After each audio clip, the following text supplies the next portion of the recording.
शांताकारं भुजंगशयनं पद्मनाभं सुरेशं विश्वाधारं गगनसदृशं मेघवर्णं शुभांगं लक्ष्मीकान्तं कमलनयनं योगिभिध्यानगम्यं वन्दे विष्णुभवभयहरं सर्वलोकैकनाथं। मंगलम भगवान विष्णु मंगलम गरुड़ध्वज मंगलम पुंडरीकाक्ष मंगलाय तनोहरि। ओम नमो भगवते वासुदेवाय। आज का दिन आप सभी के लिए मंगलमय हो। आइए सुनते हैं सावन मास कथा का अध्याय 55।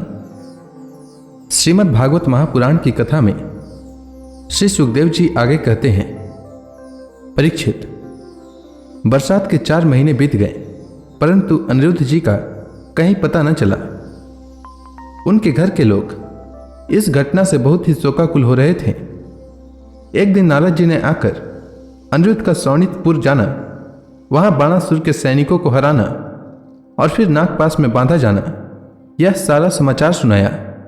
तब श्री कृष्ण को ही अपना आराध्य देव मानने वाले यदुवंशियों ने शोणितपुर पर चढ़ाई कर दी। अब श्री कृष्ण और बलराम जी के साथ उनके अनुयायी सभी यदुवंशी प्रद्युम्न, सात्यकी, गद, सांब, सारण, नंद, उपनंद और भद्र आदि ने 12 अक्षौहिणी सेना के साथ व्यूह बनाकर चारों ओर से बाणासुर की राजधानी को घेर लिया। जब बाणासुर ने देखा कि यदुवंशियों की सेना नगर के उद्यान, परकोटों और सिंह द्वारों को तोड़ फोड़ रही है, तब उसे बड़ा क्रोध आया और वह भी 12 अक्षौहिणी सेना लेकर नगर से निकल पड़ा। बाणासुर की ओर से साक्षात भगवान शंकर वृषभराज नंदी पर सवार होकर अपने पुत्र कार्तिकेय और गणों के साथ रणभूमि में पधारे और उन्होंने भगवान श्री कृष्ण तथा बलराम जी से युद्ध किया। परीक्षित, वह युद्ध इतना अद्भुत और घमासान हुआ कि उसे देखकर रोंगटे खड़े हो जाते थे। भगवान श्री कृष्ण से शंकर जी का और प्रद्युम्न से स्वामी कार्तिकेय का युद्ध हुआ। बलराम जी से कुंभांड और कुंभकर्ण का युद्ध हुआ। बाणासुर के पुत्र के साथ सांब और स्वयं बाणासुर के साथ सात्यकी भिड़ गए। ब्रह्मा आदि बड़े बड़े देवता, ऋषि मुनि, सिद्धचारण, गंधर्व, अप्सराएं और यक्ष विमानों पर चढ़ चढ़कर युद्ध देखने के लिए आ पहुंचे। भगवान श्री कृष्ण ने अपने सारंग धनुष के तीखी नोक वाले बाणों से शंकर जी के अनुचरों भूत, प्रेत, प्रमथ, कुयक, डाकिनी, यातुधान, वेताल, विनायक, प्रेतगण, मातृगण, पिशाच, कुष्मांड और ब्रह्म राक्षसों को मार मार कर खदेड़ दिया। पिनाक पाणी शंकर जी ने भगवान श्री कृष्ण पर भांति भांति के अगणित अस्त्र शस्त्रों का प्रयोग किया, परंतु भगवान श्री कृष्ण ने बिना किसी प्रकार के विस्मय के उन्हें विरोधी शस्त्रास्त्रों से शांत कर दिया। भगवान श्री कृष्ण ने ब्रह्मास्त्र की शांति के लिए ब्रह्मास्त्र का, वायव्यास्त्र के लिए पर्वतास्त्र का, आग्नेयास्त्र के लिए पर्जन्यास्त्र का और पशुपतास्त्र के लिए नारायणास्त्र का प्रयोग किया। इसके बाद भगवान श्री कृष्ण ने जिह्मनास्त्र से महादेव जी को मोहित कर दिया। वे युद्ध से विरत होकर जंभाई लेने लगे। तब भगवान श्री कृष्ण ने शंकर जी से छुट्टी पाकर तलवार, गदा और बाणों से बाणासुर की सेना का संहार करने लगे। इधर प्रद्युम्न ने बाणों की बौछार से स्वामी कार्तिकेय को घायल कर दिया। उनके अंग अंग से रक्त की धारा बह चली। वे रणभूमि छोड़कर अपने वाहन मयूर द्वारा भाग निकले। बलराम जी ने अपने मुसल की चोट से कुंभांड और कुंभकर्ण को घायल कर दिया। वे रणभूमि में गिर पड़े। इस प्रकार अपने सेनापतियों को हताहत देखकर बाणासुर की सारी सेना तितर बितर हो गई। जब रथ पर सवार बाणासुर ने देखा कि श्री कृष्ण आदि के प्रहार से हमारी सेना तितर बितर और तहस नहस हो रही है, तब उसे बड़ा क्रोध आया। उसने चिढ़कर सात्यकी को छोड़ दिया और वह भगवान श्री कृष्ण पर आक्रमण करने के लिए दौड़ पड़ा। परीक्षित, रणोन्मत्त बाणासुर ने अपने 1000 हाथों से एक साथ ही 500 धनुष खींचकर एक एक पर 2-2 बाण चढ़ाए, परंतु भगवान श्री कृष्ण ने एक साथ ही उसके सारे धनुष काट डाले और सारथी, रथ तथा घोड़ों को भी धराशायी कर दिया। एवं शंख ध्वनि की कोटरा नाम की एक देवी बाणासुर की धर्म माता थी। वह अपने उपासक पुत्र के प्राणों की रक्षा के लिए बाल बिखेर कर नंग धड़ंग भगवान श्री कृष्ण के सामने आ खड़ी हो गई। भगवान श्री कृष्ण ने इसलिए कि कहीं उस पर दृष्टि न पड़ जाए अपना मुंह फेर लिया और वे दूसरी ओर देखने लगे। तब तक बाणासुर धनुष कट जाने और रथहीन हो जाने के कारण अपने नगर में चला गया। इधर जब भगवान शंकर के भूतगण इधर उधर भाग गए, तब उनका छोड़ा हुआ 3 सिर और 3 पैर वाला ज्वर 10 दिशाओं को जलाता हुआ सा भगवान श्री कृष्ण की ओर दौड़ा। भगवान श्री कृष्ण ने उसे अपनी ओर आते देखकर उसका मुकाबला करने के लिए अपना ज्वर छोड़ा। अब वैष्णव और माहेश्वर दोनों ज्वर आपस में लड़ने लगे। अंत में वैष्णव ज्वर के तेज से माहेश्वर ज्वर पीड़ित होकर चिल्लाने लगा और अत्यंत भयभीत हो गया। जब उसे अन्यत्र कहीं त्राण न मिला तब वह अत्यंत नम्रता से हाथ जोड़कर शरण में लेने के लिए भगवान श्री कृष्ण से प्रार्थना करने लगा। ज्वर ने कहा, प्रभु आपकी शक्ति अनंत है, आप ब्रह्मादि ईश्वरों के भी परम महेश्वर हैं, आप सबके आत्मा और सर्वस्वरूप हैं, आप अद्वितीय और केवल ज्ञान स्वरूप हैं। संसार की उत्पत्ति, स्थिति और संहार के कारण आप ही हैं। श्रुतियों के द्वारा आपका ही वर्णन और अनुमान किया जाता है। आप समस्त विकारों से रहित स्वयं ब्रह्म हैं। मैं आपको प्रणाम करता हूँ। काल, देव, कर्म, जीव, स्वभाव, सूक्ष्मभूत, शरीर, सूत्रात्मा, प्राण, अहंकार, एकादश इंद्रियां और पंचभूत, इन सब का संघात लिंग शरीर और बीजांकुर न्याय के अनुसार उससे कर्म और कर्म से फिर लिंग शरीर की उत्पत्ति, यह सब आपकी माया है। आप माया के निषेध की परम अवधि हैं। मैं आपकी शरण ग्रहण करता हूँ। प्रभु आप अपनी लीला से ही अनेकों रूप धारण कर लेते हैं और देवता, साधु तथा लोक मर्यादाओं का पालन पोषण करते हैं। साथ ही उन्मार्गगामी और हिंसक असुरों का संहार भी करते हैं। आपका यह अवतार पृथ्वी का भार उतारने के लिए ही हुआ है। प्रभु आपके शांत, उग्र और अत्यंत भयानक दुस्सह तेज ज्वर से मैं अत्यंत संतप्त हो रहा हूँ। भगवान, देहधारी जीवों को तभी तक ताप संताप रहता है जब तक वे आशा के फंदों में फंसे रहने के कारण आपके चरण कमलों की शरण नहीं ग्रहण करते। भगवान श्री कृष्ण ने कहा, त्रिशिरा, मैं तुम पर प्रसन्न हूं। अब तुम मेरे ज्वर से निर्भय हो जाओ। संसार में जो कोई हम दोनों के संवाद का स्मरण करेगा उसे तुमसे कोई भय न रहेगा। भगवान श्री कृष्ण के इस प्रकार कहने पर माहेश्वर ज्वर उन्हें प्रणाम करके चला गया। तब तक बाणासुर रथ पर सवार होकर भगवान श्री कृष्ण से युद्ध करने के लिए फिर आ पहुंचा।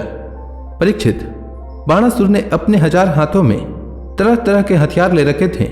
अब वह अत्यंत क्रोध में भरकर चक्रपाणी भगवान पर बाणों की वर्षा करने लगा। जब भगवान श्री कृष्ण ने देखा कि बाणासुर ने तो बाणों की झड़ी लगा दी है, तब वे छुरे के समान तीखी धार वाले चक्र से उसकी भुजाएं काटने लगे, मानो कोई किसी वृक्ष की छोटी छोटी डालियां काट रहा हो। जब भक्त वत्सल भगवान शंकर ने देखा कि बाणासुर की भुजाएं कट रही है, तब वे चक्रधारी भगवान श्री कृष्ण के पास आए और स्तुति करने लगे। भगवान शंकर ने कहा, प्रभु आप वेद मंत्रों में तात्पर्य रूप से छिपे हुए परम ज्योति स्वरूप पर ब्रह्म हैं। शुद्ध हृदय महात्मागण आपके आकाश के समान सर्वव्यापक और निर्विकार स्वरूप का साक्षात्कार करते हैं। आकाश आपकी नाभि है, अग्नि मुख है और जल वीर्य है, स्वर्ग सिर है, दिशाएं कान है और पृथ्वी चरण है, चंद्रमा मन, सूर्य नेत्र और मैं शिव आपका अहंकार हूँ। समुद्र आपका पेट है और इंद्र भुजा, धान्यादि औषधियाँ रोम है, मेघ केश है और ब्रह्मा बुद्धि, प्रजापति लिंग है और धर्म हृदय। इस प्रकार समस्त लोक और लोकांतरों के साथ जिसके शरीर की तुलना की जाती है वे परम पुरुष आप ही हैं। अखंड ज्योति स्वरूप परमात्मन, आपका यह अवतार धर्म की रक्षा और संहार के अभ्युदय अभिवृद्धि के लिए हुआ है। हम सब भी आपके प्रभाव से ही प्रभावान्वित होकर सातों भुवनों का पालन करते हैं। आप सजातीय, विजातीय और स्वगत भेद से रहित हैं। एक और अद्वितीय आदि पुरुष हैं। मायाकृत जगत, स्वप्न और सुषुप्ति, इन 3 अवस्थाओं में अनुगत और उनसे अतीत तुरीय तत्व भी आप ही हैं। आप किसी दूसरी वस्तु के द्वारा प्रकाशित नहीं होते, स्वयं प्रकाश हैं। आप सबके कारण हैं, परंतु आपका न तो कोई कारण है और न तो आप में कारणपना ही है। भगवान, ऐसा होने पर भी आप तीनों गुणों की विभिन्न विषमताओं को प्रकाशित करने के लिए अपनी माया से देवता, पशु पक्षी, मनुष्य आदि शरीरों के अनुसार भिन्न भिन्न रूपों में प्रतीत होते हैं। प्रभु, जैसे सूर्य अपनी छाया बादलों से ही ढक जाता है और उन बादलों तथा विभिन्न रूपों को प्रकाशित करता है, उसी प्रकार आप तो स्वयं प्रकाश हैं, परंतु गुणों के द्वारा मानो ढक से जाते हैं और समस्त गुणों तथा गुणाभिमानी जीवों को प्रकाशित करते हैं। वास्तव में आप अनंत हैं।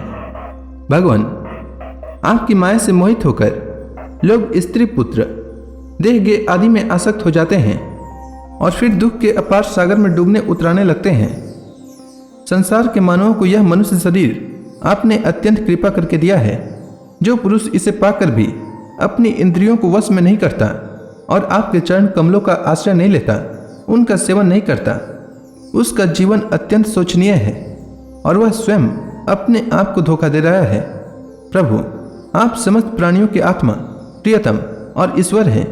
जो मृत्यु का ग्रास मनुष्य आपको छोड़ देता है और अनात्मा, दुख रूप एवं तुच्छ विषयों में सुख बुद्धि करके उनके पीछे भटकता है, वह इतना मूर्ख है कि अमृत को छोड़कर विष पी रहा है। मैं, ब्रह्मा, सारे देवता और विशुद्ध हृदय वाले ऋषि मुनि सब प्रकार से और सर्वात्म भाव से आपके शरणागत हैं, क्योंकि आप ही हम लोगों के आत्मा, प्रियतम और ईश्वर हैं। आप जगत की उत्पत्ति, स्थिति और प्रलय के कारण हैं। आप सब में सम, परम शांत, सबके सुहृद, आत्मा और इष्ट देव हैं। आप एक, अद्वितीय और जगत के आधार तथा अधिष्ठान हैं। हे प्रभु, हम सब संसार से मुक्त होने के लिए आपका भजन करते हैं। देव, यह बाणासुर मेरा परम प्रिय, कृपा पात्र और सेवक है। मैंने इसे अभय दान दिया है। प्रभु, जिस प्रकार इसके परदाता दैत्यराज प्रहलाद पर आपका कृपा प्रसाद है, वैसा ही कृपा प्रसाद आप इस पर भी करें। भगवान श्री कृष्ण ने कहा, भगवान, आपकी बात मानकर जैसा आप चाहते हैं मैं इसे निर्भय किए देता हूँ। आपने पहले इसके संबंध में जैसा निश्चय किया था, मैंने इसकी भुजाएं काटकर उसी का अनुमोदन किया है।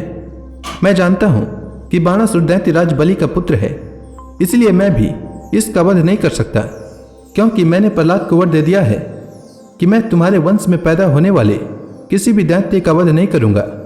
इसका घमंड चूर करने के लिए ही मैंने इसकी भुजाएं काट दी है। इसकी बहुत बड़ी सेना पृथ्वी के लिए भार हो रही है, इसलिए मैंने उनका संहार कर दिया है। अब इसकी 4 भुजाएं बच रही है, ये अजर अमर बनी रहेंगी। यह बाणासुर आपके पार्षदों में मुख्य होगा। अब इसको किसी से किसी प्रकार का भय नहीं है। श्री कृष्ण से इस प्रकार अभयदान प्राप्त करके बाणासुर ने उनके पास आकर धरती में माथा टेका, प्रणाम किया और अनिरुद्ध जी को अपनी पुत्री उषा के साथ रथ पर बैठाकर भगवान के पास ले आया। इसके बाद भगवान श्री कृष्ण ने महादेव जी की सम्मति से वस्त्रालंकार विभूषित उषा और अनिरुद्ध जी को एक अक्षौहिणी सेना के साथ आगे करके द्वारका के लिए प्रस्थान किया। इधर द्वारका में भगवान श्री कृष्ण आदि के शुभागमन का समाचार सुनकर झंडियों और तोरणों से नगर का कोना कोना सजा दिया गया। बड़ी बड़ी सड़कों और चौराहों को चंदन मिश्रित जल से सिंच दिया गया। नगर के नागरिकों, बंधु बांधवों और ब्राह्मणों ने आगे आकर खूब धूमधाम से भगवान का स्वागत किया। उस समय शंख, नगारों और ढोलों की तुमुल ध्वनि हो रही थी। इस प्रकार भगवान श्री कृष्ण ने अपनी राजधानी में प्रवेश किया। परीक्षित, जो पुरुष श्री शंकर जी के साथ भगवान श्री कृष्ण का युद्ध और उनकी विजय की कथा प्रातः काल उठकर स्मरण करता है, उसकी पराजय नहीं होती। तो इसी के साथ यह अध्याय समाप्त हुआ। इसके आगे की कथा मैं कल के अध्याय में सुनाऊंगा। तब तक के लिए भगवान हरि का नाम लेते रहें। तो प्रेम से बोली भगवान विष्णु की जय, श्री कृष्ण भगवान की जय, समस्त देवी देवताओं की जय।